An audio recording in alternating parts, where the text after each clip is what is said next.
Hello, good morning po sa ating lahat. Good morning! Ako po si Pastora Vivian Lizardo. Mag-share lang po ako ng salita ng Panginoon. Pastora Vivian Lizardo ng The Word of Spirit and Life Ministry. Nakakatanggap po kayo ng mga flyers. Amen. Praise the Lord. So, narito po ako upang magbahagi lang po ng mensahe sapagkat sinasabi nga niya sa banal na kasulatan sa Romans chapter 1 verse 16, hindi namin ikinahiyang Ebanghelyo sa pagkatupad ng pangyarihan ng Diyos na ang sino mang sumasampalataya ay maliligtas. So kaya po kapag tayo sumasampalataya, tayo po ay maliligtas.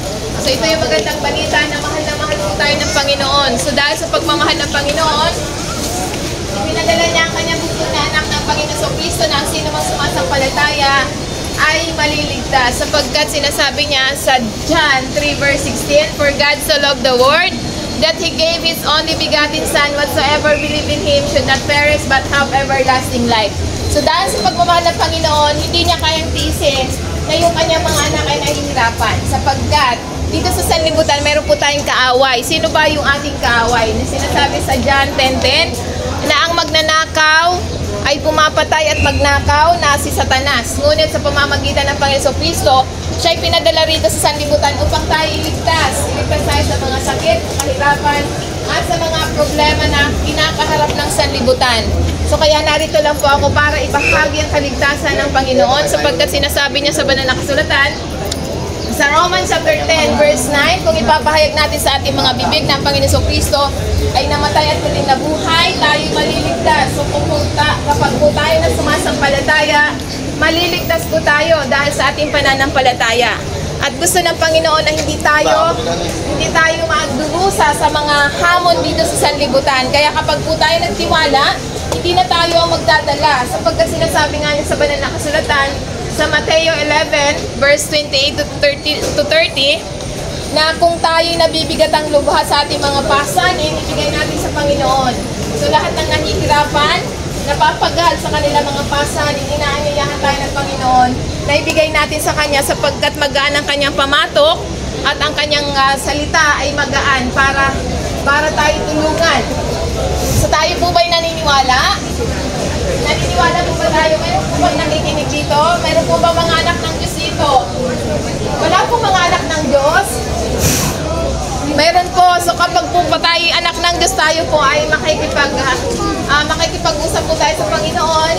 So pwede po nating ipahayag ang ating pananampalataya sa Panginoon sa pamamagitan ng pagpapahayag ng ating mga bibig. Tayo ay magiging anak ng Diyos sapagkat sinasabi nga niya sa John 1 verse 12 na kung tayo sumasampalataya sa Panginoong Kristo, tayo ay magiging anak ng Diyos kung tatanggapin natin ang Panginoong Kristo na anak ng Diyos, tayo maliligtas. So kung po tayo ay naniniwala na sa Panginoong Kristo, ipapahayag po natin ang ating pananampalataya sa pamamagitan ng panalangin.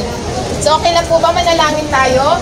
Pwede niyo pong sundan ang panalangin ko dahil hindi naman po relihiyon ang ating pinag-uusapan. Ang pinag-uusapan po natin kung gusto natin maging parte ng pamilya ng Panginoon, ito po ang dapat nating gawin na tayo'y magpahayag ng pananampalataya, na tayo'y maging anak ng Diyos sa pamamagitan ng pananampalataya sa bugtong na anak. Pinagkalooban niya na tayo ng karapatang maging anak ng Diyos. So ngayon po kapag tayo'y anak ng Diyos, hindi niya kayang tiisin na tayo ang kanyang anak ay naghihirap. Hindi niya kayang tiisin na ang kanyang anak ay nagdurusa sa mga sakit. Naniniwala po ba tayo? Amen. Praise the Lord. So pwede po nating sundan ang panalangin ito. Okay lang po ba? Sundan niyo po kung gusto niyo po maging pamilya, maging parte ng pamilya ng Panginoon. Susundan po natin ang panalangin. So, Ama namin sa langit, ay walang mga anak ng Diyos, walang gusto maging anak ng Diyos. So, kailangan po natin ipahayag ang ating pananampalataya na maging parte tayo ng pamilya ng Panginoon. Ipapahayag po natin sa pamamagitan ng pagbukan, pagbibig, pagpikas po ng ating mga bibig.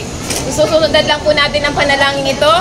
Ama namin sa langit, maraming salamat sa pagpapadala mo ng iyong bugtong na anak ng Panginoon Kristo. Naniniwala ako na siya ay namatay at muling nabuhay para sa aming mga kasalanan.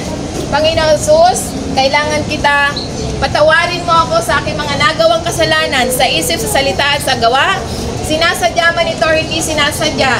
Salamat sa pagpapatawad mo sa aking mga kasalanan. Binubuksan ko ang pintuan ng aking buhay at tinatanggap kita bilang aking Panginoon at tagapagligtas ng aking buhay. Sa simula sa oras na ito, ikaw na ang aking Panginoon. Ikaw na ang aking buhay at pamuhay ako ayon sa iyong kalooban. Ito ang aking dalangin sa pangalan ni Jesus. Amen. Praise the Lord. Palakpakan po natin ang ating mga sarili. Sa mga nanampalataya po, maraming salamat. Tayo po ngayon ay mga anak na ng Diyos sapagkat tinanggap natin ang Panginoon Kristo. Ngayon, mayroon na tayong karapatan na humingi sa Panginoon dahil tayo mga anak. Di ba tayo mga anak, malaya tayong humingi sa ating mga magulang. Dahil tayo anak, hindi tayo nahihiya. So ngayon, hindi na po tayo mahihiyang lumapit sa Ama dahil po tayo ay anak na ng Diyos. Kaya malaya tayong humingi sa lahat ng ating mga pangangailangan. Amen? So maraming salamat po sa lahat po ng nakinig ng salita ng Panginoon. So God bless po sa ating lahat. Ingat po tayong lahat. Hindi ka naman din. Right po. May remind lang. Thank you.